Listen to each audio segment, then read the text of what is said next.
Hi, welcome to Dharni designers. ఈ 2 frocks కూడా నేను డిజైన్ చేసినవే. ఇది మా హైందవి కోసం డిజైన్ చేసిన ఫ్రాక్. ఈ ఫ్యాబ్రిక్ ఇంట్లో మా దగ్గర ప్లెయిన్ శారీ ఉంటే దానికి 1/2 మీటర్ ఇలాంటి డిజైన్ ఉన్న ఫ్యాబ్రిక్ తీసుకుని ఇలా అయితే కస్టమైజ్ చేశాను ఫ్రాక్. ఇలాగే పెరల్స్ అక్కడక్కడ నేనే స్టిచ్ చేశాను.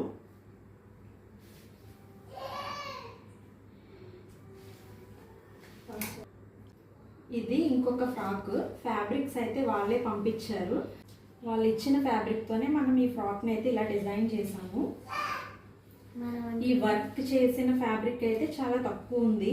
దానికి ఇలా సాటిన్ ఫ్యాబ్రిక్ ఇచ్చారు. ఏదైనా ఫ్రాక్ ఆర్ ఏదైనా మనకి నచ్చింది డిజైన్ చేయమన్నారు. సో ఈ వర్క్ వచ్చిన ఫ్యాబ్రిక్ నేను బాడీకి పెట్టి రిమైనింగ్ అంతా ఇలా యాప్లిక్ వర్క్లా చేశాను. ఇదంతా కూడా దీనికి ఉన్న వర్క్ని కట్ చేసి ఇక్కడంతా పేస్ట్ చేసి స్టిచ్ చేసాము. అలాగే అక్కడక్కడ ఈ బూటీస్ని కూడా పేస్ట్ చేసాము మొత్తం ఫ్రాక్ అంతా కూడా. సో ఈ యాప్లిక్ వర్క్ నేను ఎలా చేశానో నెక్స్ట్ వీడియోలో అయితే మీకు చూపిస్తాను. సో ఈ ఫ్రాక్ అయితే ఎలా ఉంది లుక్ అనేది ఒక చిన్న కామెంట్ ద్వారా నాకు చెప్పండి. So please follow Dharni designers and